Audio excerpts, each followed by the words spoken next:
저 호주에 헌혈을 하고 싶어도 헌혈을 할 수 없는 할아버님이 한 분 계십니다. 그분의 이름은 제임스 해리슨이라고 하는 남자분으로 올해로 81세가 되셨다고 합니다. 그는 지난 2018년 정부로부터 고령으로 인해 헌혈을 하는 것이 위험하다는 규정에 따라 작년에 마지막 헌혈을 한 것입니다. 이 제임스 해리슨 이란 분은 지난 60년 동안 무려 1173번의 헌혈을 한 것입니다.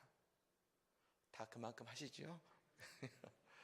더욱 놀라운 것은 그 헌혈로 무려 240만 명이 넘는 생명이 위험으로부터 목숨을 지켰다는 것입니다. 그 제임스 해리슨이라는 분이 1951년도에 이 폐를 자르는 수술을 한 것입니다. 근데 그때 너무나 많은 피를 흘려서 무려 13리터의 피를 수혈받았다는 것입니다. 여러분, 사람이 13리터를 받았다는 것은 엄청난 피를 수혈받은 것이지요. 근데 그 수술을 마치고 이분이 생각하기에 수많은 사람들이 자기를 위해 피를 모아주었으니 이제 자기도 받기만 할 수 없다. 그래서 18살이 되던 해부터 헌혈을 하기 시작한 것입니다. 근데 이 헌혈을 하면서 발견된 사실이 있습니다. 그 분의 피는 희귀한 항체가 있었습니다. 수백 년 동안 해결하지 못해서 무수히 많은 아이들이 희생을 당했는데요, 그것은 뭐냐면 혈액형 가운데 RH 플러스와 RH 마이너스가 있지 않습니까? 그런데 이 RH 혈액형이 산모의 몸과 아이의 피가 다를 때가 있습니다. 어머니는 RH 플러스인데 아이는 RH 마이너스면 그 아이는 태어나지 못했습니다. 그런데 이 해리슨 씨의 피에 있는 항체가 이를 해결할 수 있는 것이었습니다. 그때부터 그는 위험을 무릅쓰고 1000번이 넘는 헌혈을 통해서 지금도 그 치료제를 만들고 있고 지금까지 240몇 명 이상의 사람을 살린 것입니다. 여러분, 우리도 우리의 죄 때문에 죽을 수밖에 없는 우리의 죄를 예수님께서 자신의 보혈을 통해 예수님의 사랑을 통해 우리를 구원해 주신 줄로 믿습니다. 오늘 이 밤은 죄로 인해 죽을 수밖에 없는 우리에게 예수의 사랑을 통해 구원받는 복된 밤인 것입니다. 이 시간 예수님의 십자가의 보혈을 더 깊이 묵상하며 그 사랑이 오늘 우리의 마음을 가득 채우는 이 밤이 되기를 예수 이름으로 간절히 축복합니다.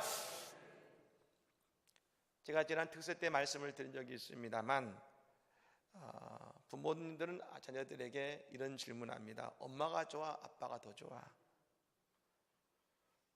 최근에 저희 딸이 저에게 질문을 했습니다. 아빠는 내가 더 좋아? 엄마가 더 좋아? 이번 40년 기간 동안에 딸이 또 다른 질문을 했습니다. 제가 늘 설교 준비하느라 밤늦게 들어가다 보니까 딸이 저에게 전화하더니 이렇게 말했습니다. 아빠는 일이 더 중요해? 내가 더 중요해? 그래서 미안하기도 해서 집에 딱 갔더니 아빠 하고 달려오더니 제 핸드폰을 뺏어가지고 가버렸습니다. 목적이 제가 아니라 핸드폰이었습니다. 어쨌든 그렇습니다만 하나님께서 우리에게 보여주신 사랑의 표현은 다른 게 아니었습니다. 내가 너와 함께 있어 줄게. 바로 이것이 하나님이 우리에게 보여주신 사랑의 표현이었습니다. 사람들은 하나님께 왜 이것도 안 해주세요, 저것도 안 해주세요 말하지만 예수님은 우리와 함께 계셔 주심으로 우리에게 그분의 사랑을 표현해 주셨습니다. 세상의 문제와 세상의 물질은 있어도 되고 없어도 상관없지만 예수님이 함께 하시는 그 사실은 우리에게 놀라운 축복의 선물이 된 줄로 믿습니다. 우리는 종종 하나님께 묻습니다. 하나님, 정말 나를 사랑하기는 하십니까? 나를 얼마나 사랑하십니까? 우리 하나님께 물을 때가 있습니다. 그럴 때 하나님은 우리에게 이렇게 대답하시죠. 나는 너를 십자가만큼 사랑해. 우리가 보내는 매년 맞이하는 이 성금요일은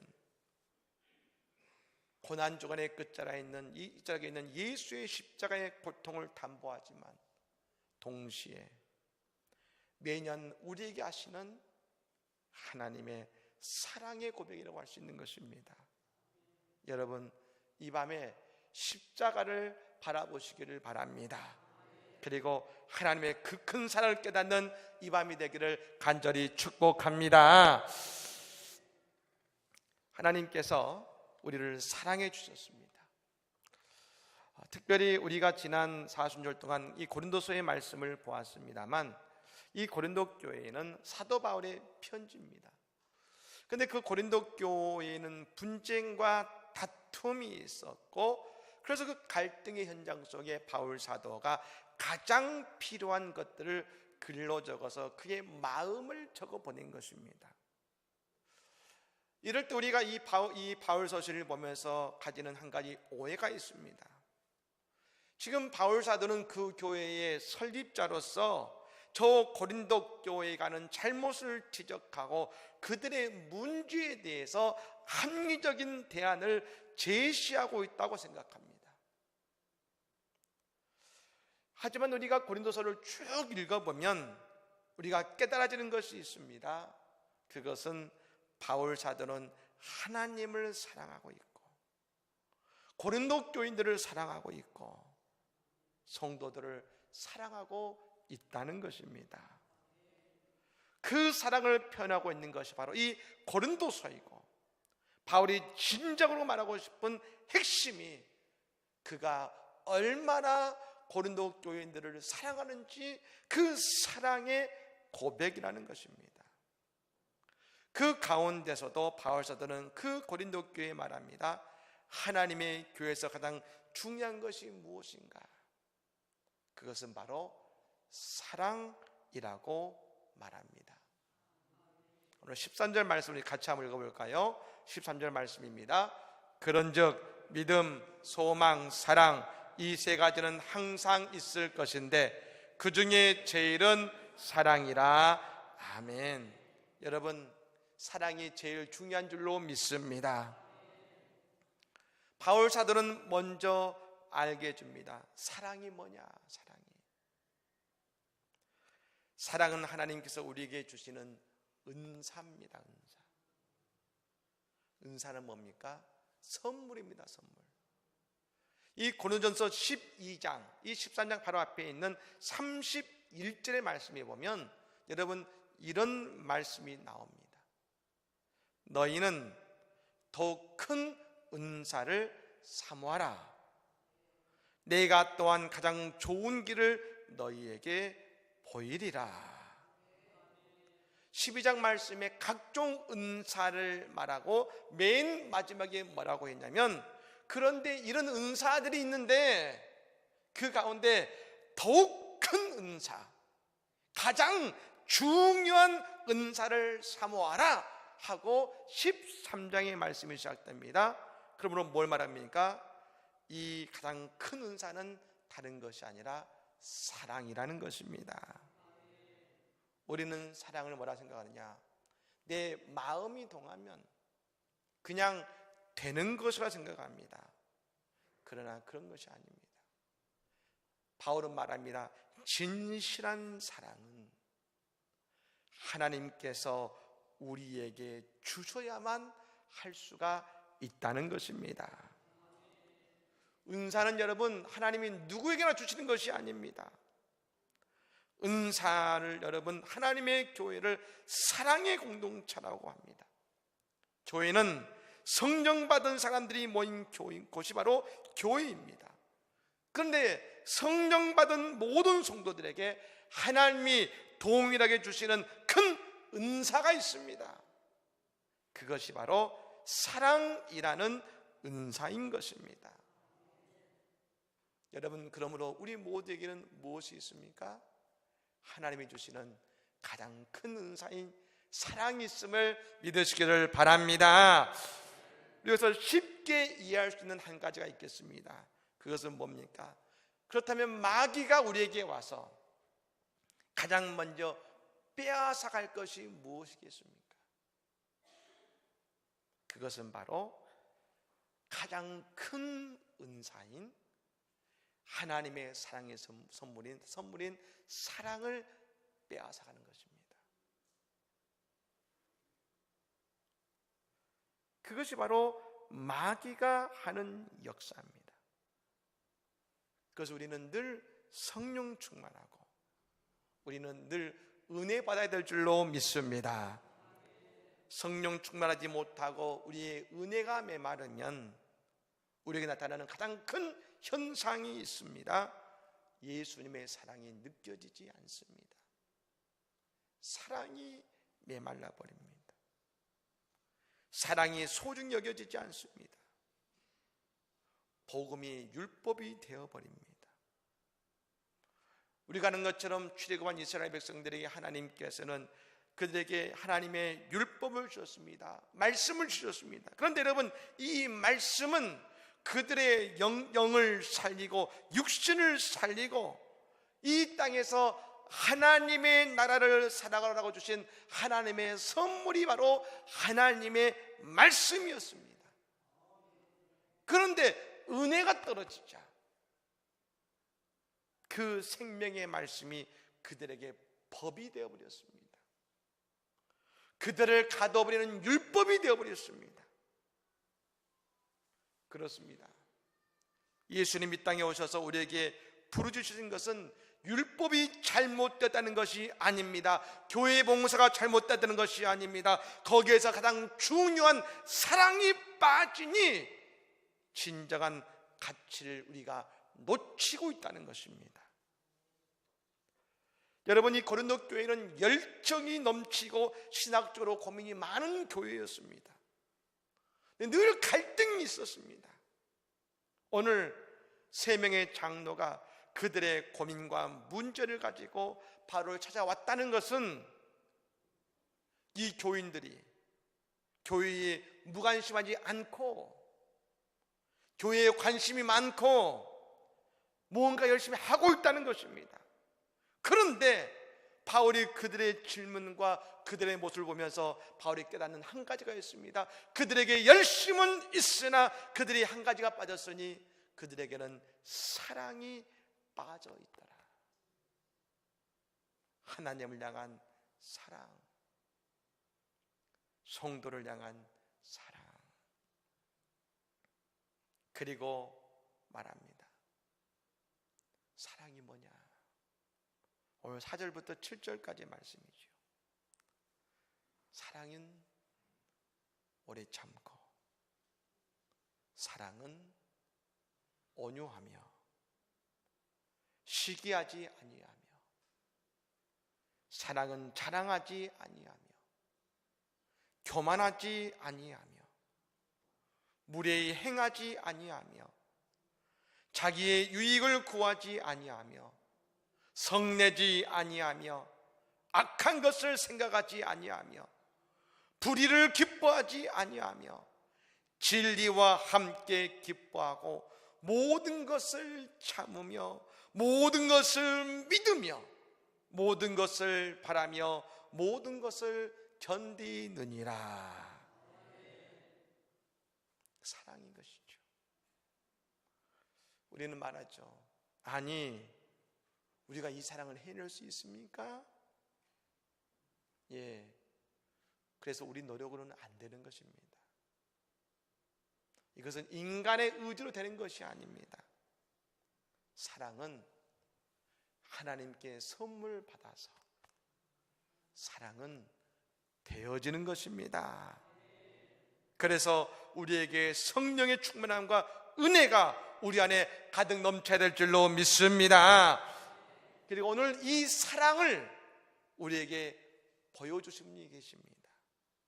그분이 바로 예수 그리스도이십니다. 바울 사도는 이 사랑이 무엇인가를 말함을 통해 우리에게 한 가지 말하고 싶은 것입니다. 이것이 예수님의 사랑이다. 이 사랑의 모습이 예수 그리스도다. 예수 그리스도의 십자가는 오래 참고 온유하며 시기하지 아니하며 자랑하지 아니하며 교만하지 아니하며 무례히 행하지 아니하며 자기의 유익을 구하지 아니하며 성내지 아니하며 악한 것을 생각하지 아니하며 불의를 기뻐하지 아니하며 진리와 함께 기뻐하고 모든 것을 참으며 모든 것을 믿으며 모든 것을 바라며 모든 것을 견디는 사랑, 바로 그 사랑이 예수님의 십자가의 사랑이다. 예, 교회는 이 사랑 안에 거할 때 세상의 빛이 되고 소금이 되는 것입니다. 세상의 모든 이들을 그 사랑으로 품게 될 줄로 믿습니다. 영화 인생은 아름다워라는 여러분 영화가 있습니다. 올해는 영화입니다만 시골총각 귀도라는 한 청년이 그 아내 도라를 만나 사랑하게 되고 그의 아들 조슈아를 낳아서 행복하게 지내고 있었습니다. 그런데 이 대전이 벌어지고 말입니다. 히틀러가 유대인들을 모두 잡아가뒀는데 그 가족도 유대인이어서 아우슈비츠에서 갇힙니다. 그런데 이 귀도라는 사람이 그 마지막에 죽으며 아들을 살립니다. 근데 그 영화를 보면 너무나 놀라운 게 뭐냐면 지금 이 귀도라는 사람과 조슈아는 죽음의 수용소 속에 있는데 그 아버지 귀도가 그 아들 조슈아에게 그 죽음의 수용소가 즐거운 자리, 기쁨의 자리, 즐겁게 게임하는 자리로 만들어줍니다. 그 절망과 죽음의 자리를 그 아버지 기도는 그 아들에게 기쁨의 자리로 바꿔준 것입니다. 이것이 왜 가능했을까? 아들에게 기쁨과 즐거움을 주고자 하는 아버지의 사랑 때문에 가능했다는 것입니다. 그들은 수용소에 있었지만 아버지의 사랑, 남편의 사랑이 죽음 후 수용소에서 인생을 아름답게 만들어 버렸던 것입니다. 우리가 살아가는 이 세상은 사랑을 잃어버린 땅입니다. 우리가 죄를 지으면서 우리는 하나님의 사랑을 잃어버리고 사람에 대한 사랑을 잃어버렸습니다. 하지만 예수님의 십자가는 이 사랑을 다시금 회복시켜주고 계시는 것입니다. 여러분, 오늘 이 밤 우리가 얻어야 되는 것은 다른 것이 아닙니다. 주님의 크고 놀라우신 사랑, 그 사랑을 다시 한번 깊이 깨닫고 오늘 내 마음속에 예수의 십자가의 사랑, 그 사랑으로 가득 채워서 오늘 또 하나님의 교회, 우리의 가정, 내가 가는 모든 곳에서 하나님의 위대한 사랑을 통하여 그곳이 죽음의 땅이 생명의 땅으로 바뀌게 하는 예수의 은혜를 우리의 삶 속에 경험하시기를 바랍니다. 오늘 주님은 우리에게 사랑을 주시기 위해 골고다로 올라가십니다. 그 사랑이 오늘 우리의 삶을 가득 채우는 이 밤이 되기를 예수로 간절히 축복합니다. 아멘. 우리 시간 침묵하며 기도하면 좋겠습니다. 오늘 말씀을 여러분 마음에 품으시고 오늘 예수님의 사랑, 주님, 이 십자가의 사랑, 오늘 바울이 고백하는 이 위대한 사랑, 오늘 그 사랑이 오늘 내 인생을 가득 채우게 하시옵소서. 침묵하며 이 시간 함께 기도하겠습니다.